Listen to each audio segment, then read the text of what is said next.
My name is Claire Bennett. I'm 32 years old, and I used to believe that if I stayed quiet long enough, paid enough bills, and asked for nothing, maybe they'd finally see me. But silence isn't loyalty.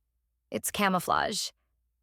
And eventually, you forget where you end and where their needs begin. The last time I transferred money to my parents' home fund, I didn't even hesitate, just like every other time.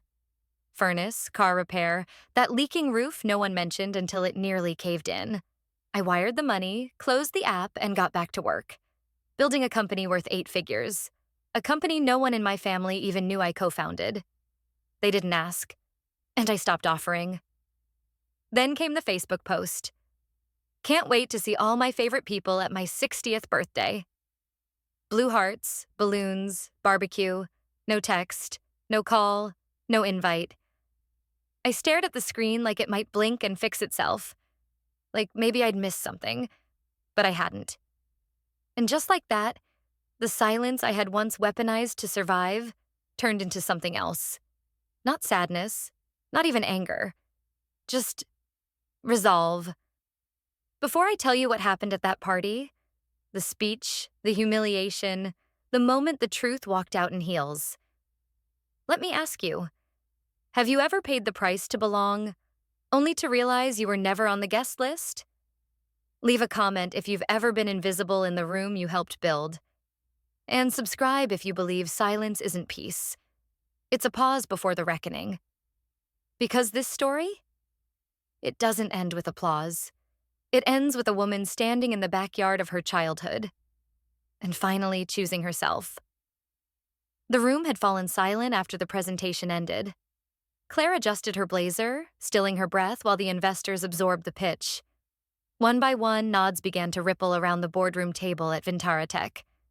She didn't smile, not yet. Just waited. A gray-haired man in a navy suit finally leaned forward, his voice cool. Impressive margins. You've built something lean and scalable. You're the co-founder, correct? She nodded. And acting CTO. We've secured a beta with 3 regional banks. This next funding round would let us onboard 6 more by Q3. Approval flickered in his expression. Then came the quietest reward. We're in. Applause broke out as Claire let out a breath. After the meeting, she returned to her office. Clean, minimal, her sanctuary. She allowed herself a small grin while opening her laptop. 32 and helming a firm worth 8 figures. Her LinkedIn was a vault, her personal life invisible online, just the way she wanted it. A ping drew her attention. Forwarded email from her mom, subject line, roof. Just that. No hi, no explanation. Claire opened it. Attached was a contractor quote for $2,700, noting water damage spreading above the guest bedroom. She clicked her banking app, transferred $3,000 to the home improvement fund she'd quietly set up 2 years ago under her mother's name.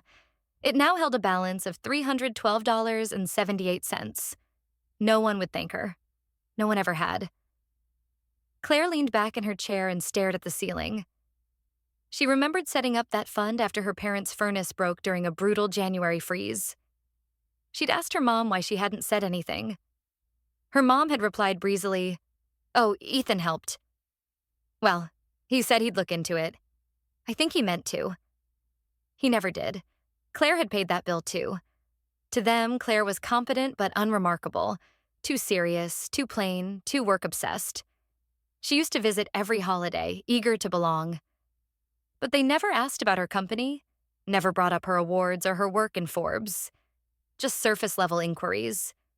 Still doing that internet thing? She clicked open her calendar. Back-to-back strategy calls tomorrow.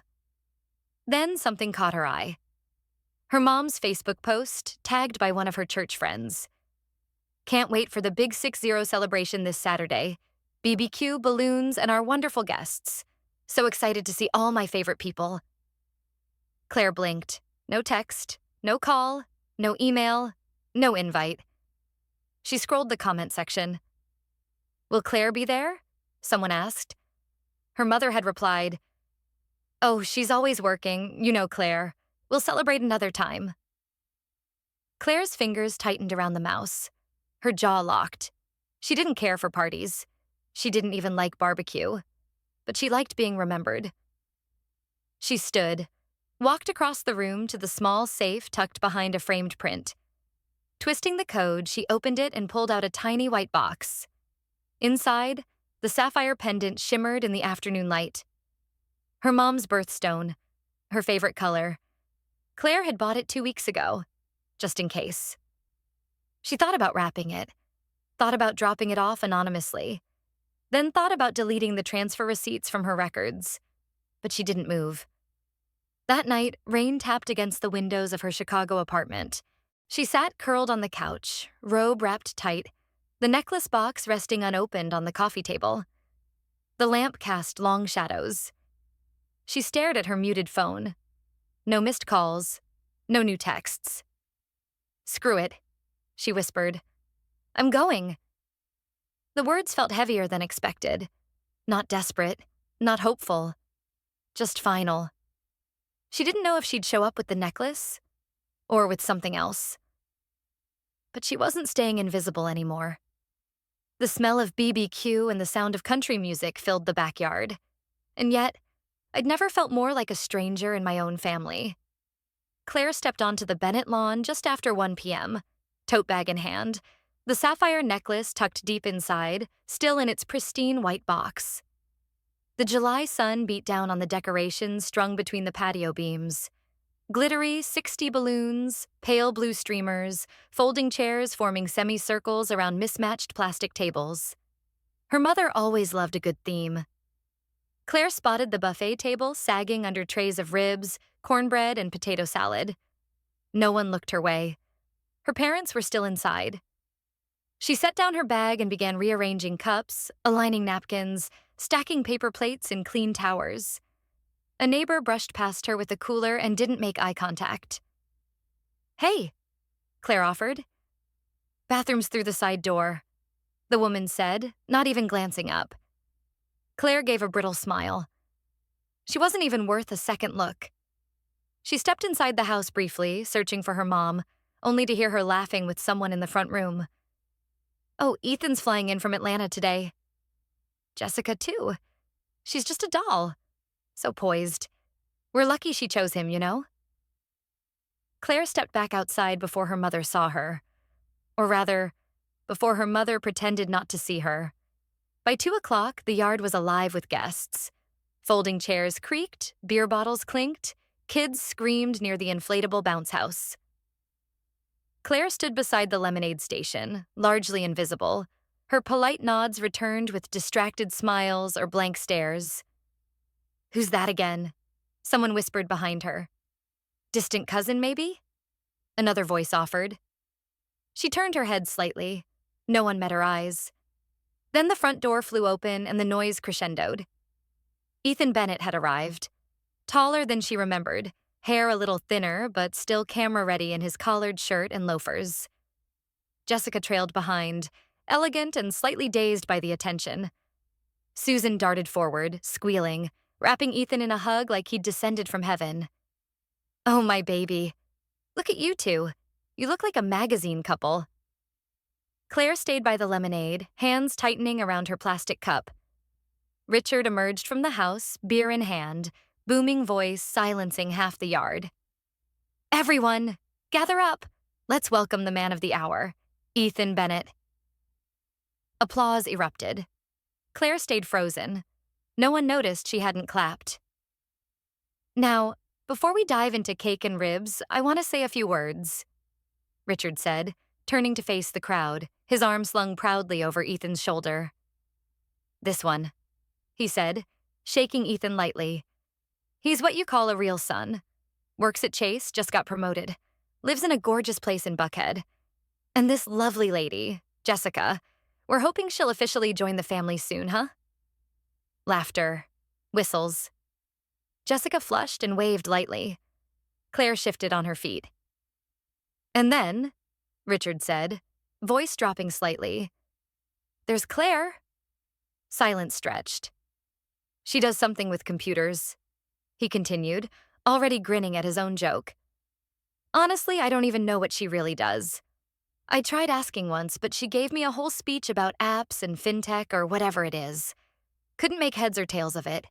She brings more confusion than pride. The crowd gave an awkward chuckle. A few shifted in their seats. Claire's heart pounded. Her skin burned. Richard raised his beer, arm steady, voice louder now. Claire, if you're not going to contribute anything meaningful, then leave. Don't call me your daughter anymore. Gasps fluttered across the crowd like birds startled from a wire. Jessica's eyes went wide. Ethan's smile dropped. Claire stood still, not blinking. No one rushed to defend her. No one said a word. Her hand drifted toward the purse at her side. The necklace was still inside, still untouched. Her thumb brushed the edge of the zipper, but she didn't open it. Not yet. I hadn't even made it to the driveway when I heard it. A voice I barely recognized, saying words I never thought would shake the ground beneath my family's feet. The gravel crunched under Claire's heels as she crossed the side yard, each step heavier than the last. Her purse slapped against her hip, the sapphire necklace still tucked inside like a secret she wasn't ready to give. Behind her, the party noise was a dull hum now, carried on the wind like the distant echo of someone else's life. She didn't know why she'd come. She should have known better. Claire kept her eyes fixed on her car. 30 feet away, maybe 20. Her breathing was shallow, like the shame alone could choke her. And then, she heard it. Wait, boss? The voice rang out like a dropped wine glass in a cathedral. Claire stopped. Her fingers gripped her keys so tightly the edges cut into her palm. She turned slowly, uncertain if she'd imagined it. Jessica Hart was standing just outside the patio, blinking in disbelief. A paper plate drooped in her hand, BBQ sauce sliding off untouched ribs. Claire, Jessica said, louder now. You're my boss? The backyard stilled. Forks froze halfway to mouths. Chairs squeaked as guests shifted to see what was going on. Claire didn't answer. Not yet. Jessica took 2 steps forward. Claire Bennett is the co-founder of Ventara Tech, my boss, the reason I have this job. Richard's beer can slipped from his hand, landing in the grass with a soft thud. Susan stared at Jessica like she'd spoken in tongues. Ethan's face flushed crimson. Claire stood still, letting the words settle like ash after a fire. She interviewed me last year, Jessica said, turning toward the stunned crowd. She was the one who gave me the offer. I didn't realize, your last name, I just never connected it. Murmurs stirred like wind in dry leaves. She's your boss? Someone whispered. No way, another muttered. Claire? She owns the company? A third asked. Claire's lips parted, not in defense, not in explanation, but in quiet resolve. She took a slow step forward, letting her eyes move across the yard, from Richard's stunned face to Susan's slack jaw to Ethan's shifting posture. I never felt the need to explain myself, she said, voice even, not to people who never asked. Jessica looked down, her face pale. Ethan looked ready to argue, but no words came, just the soft hiss of silence. Claire turned back toward her car. This time she didn't rush. The world felt different now. Lighter, sharper. The grass underfoot didn't cling to her soles the same way, as if the very ground understood something had shifted, something permanent. She slid into the driver's seat and started the engine. From her rearview mirror, she saw the entire party frozen, like a paused movie. No more laughter, no more music, just stunned, open mouths and cooling food. As she pulled away, tires soft against the gravel, the only sound left in the backyard was the sizzle of forgotten food on the grill. The phone didn't stop buzzing that night, but not a single call was to ask if I was okay. Claire sat cross-legged on the corner of her couch, a glass of untouched wine sweating in her hand. Outside, rain tapped gently against the windows, painting ripples across the city lights. Inside, her apartment was dim, lit only by the soft blue glow of her laptop screen and the steady, rhythmic vibration of her phone on the marble counter. She let it ring. Again and again. Susan. Richard. Ethan. She stared at the call log, thumb hovering but never quite touching. A single swipe and she could answer. Explain.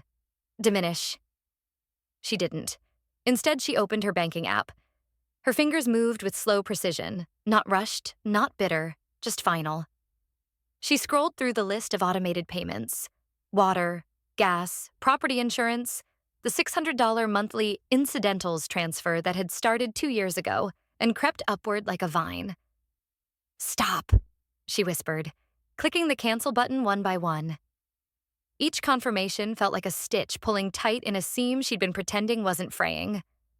The lights buzzed overhead, humming low. The wine remained untouched. The phone buzzed again. Susan. Again. Claire exhaled slowly, let it go to voicemail. A minute passed. Then again. Susan. A third time. Claire pressed accept, without really knowing why. Claire? Her mother said immediately. The power's out. The whole house went dark during dinner. Your father was watching the news. Claire didn't flinch. The bill's in your name. There was a pause, the sound of something clinking. Maybe ice, maybe nerves. I thought you were taking care of it, Susan said. I was, Claire said, standing now, walking toward the window. I have been. For years. Quietly. Without thanks. Without even a question about how I'm doing. Just assumptions. We never asked you to... But you expected me to, Claire interrupted. That's the difference. The silence on the other end was sharper now. Your father isn't feeling well, Susan said. Claire leaned her forehead against the cool glass. And I'm supposed to feel what about that exactly? The line went dead. She didn't call back. The messages came next. Ethan, of course. Ethan, you made Jess feel weird. You could have just told me who you were. Why the secrecy? Claire read it twice, then again. She didn't respond. Instead, she opened her email. One unread message from Jessica Hart. Subject? I'm sorry. Claire, I didn't know your family didn't know. I didn't mean to put you in that position, and I'm so sorry for how that must have felt. You've always been graceful. In the office, in how you lead. I see that now more than ever. Thank you. Jessica Claire closed the laptop. No fury, no satisfaction, just space. Glorious space, and filling the cracks left behind by years of neglect. She walked to the kitchen, poured the wine down the drain. In the dark, she sat back on the couch and whispered, I've been generous in silence. Now I'll be silent with purpose. The phone lit up again. A new voicemail. Susan's voice crackled through the speaker, thin and brittle. We need to talk. Your father isn't feeling well. They didn't come to apologize. They came because the lights were out and the credit cards were declined. Claire opened the door with a practiced neutrality, not warmth. Rain pattered against the hallway window behind them, casting blurred shadows on the tile. Her parents stood stiffly in the doorway, Susan holding a plastic bakery bag from Mariano's, the kind with store-bought cookies that crumbled too easily. Richard's jaw clenched like he'd been chewing gravel. Hi, sweetheart, Susan offered first, voice too bright. We brought something. Claire stepped aside without a word. They walked into the apartment like guests, not family, their eyes scanning the unfamiliar space, lingering on the shelves they'd never asked about, the photos they never cared to see. The cookies landed softly on the kitchen counter. Neither Claire nor her mother moved to open them. Susan started. Your father's blood pressure. He's been under so much strain. Everything's been chaotic since Sunday. Strain, Claire repeated, more to herself than them. We're overwhelmed. Susan continued, voice cracking with a rehearsed tremor. The insurance lapsed, the power, the car lease, and, I'm sure you know. Claire said nothing. She turned, walked to the dining table, and picked up a folder. She didn't slide it across dramatically. No flair. Just placed it on the table between them, her hand still resting on top. What's this? Richard asked, stepping forward. Claire looked him in the eye. The terms of respect. Richard scoffed. Excuse me? Claire opened the folder. Inside was a single document, neatly typed, already notarized. A limited resumption of financial support, she said calmly. Only if the deed to the house is transferred to me in your living will. Not now, but one day. Legally, clearly. You're blackmailing your own parents? Richard's voice rose like a wave hitting a break wall. Claire didn't flinch. I'm protecting myself from being used again. Susan sank into the nearest chair. Her hands trembled as she reached for the document. Claire, this isn't... We didn't raise you to...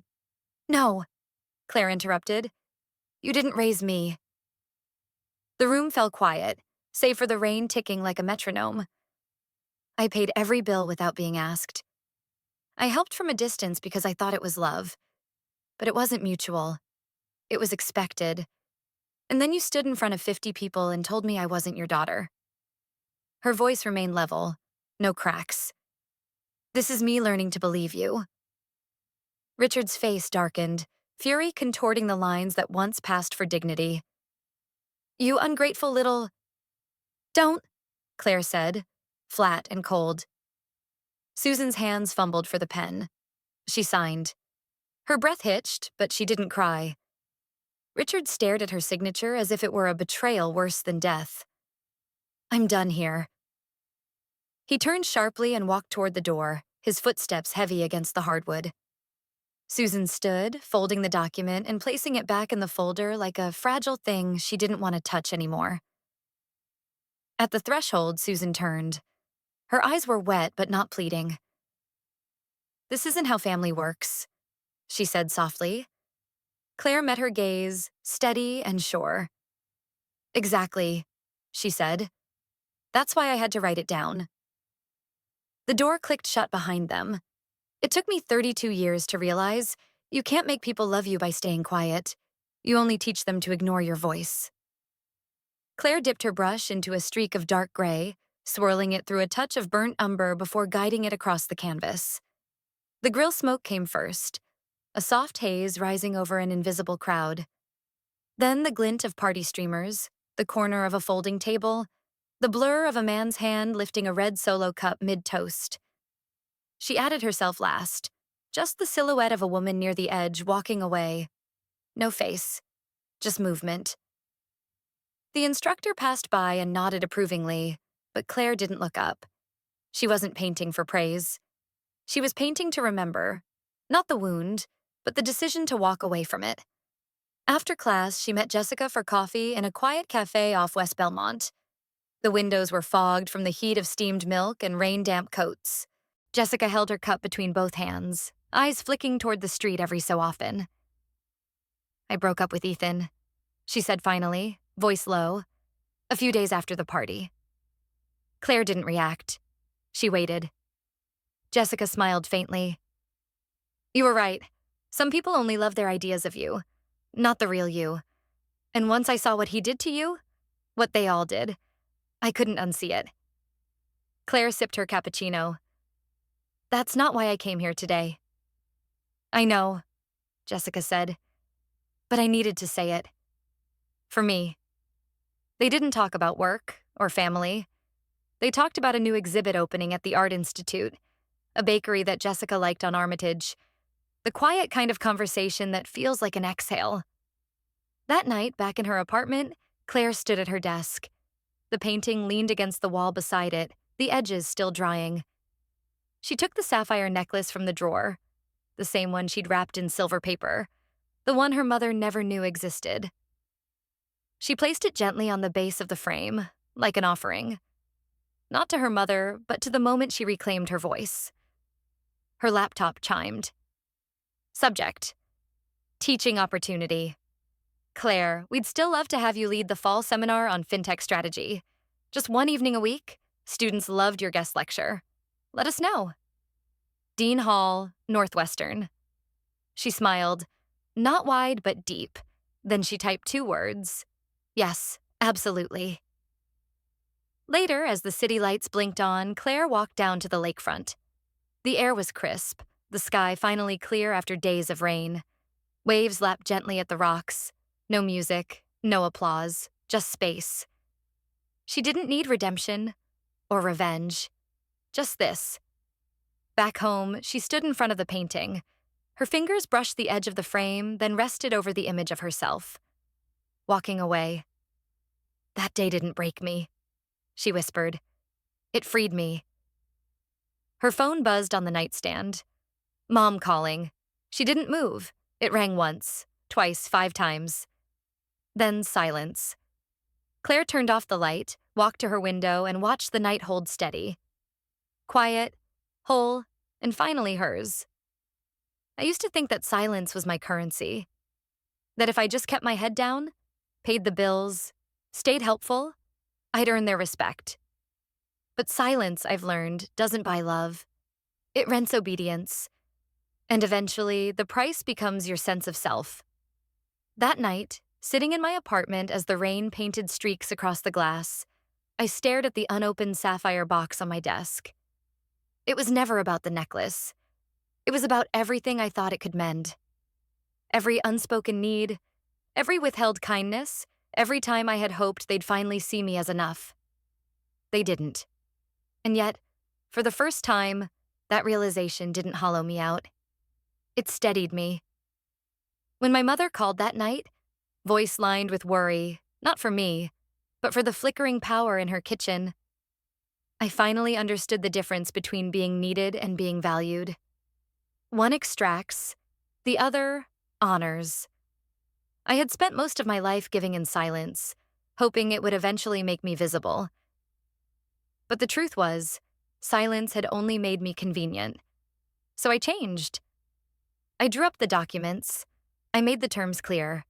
I didn't ask for revenge, just accountability. A signature that meant, if you want something from me again, you will need to acknowledge my worth in ink, not just obligation.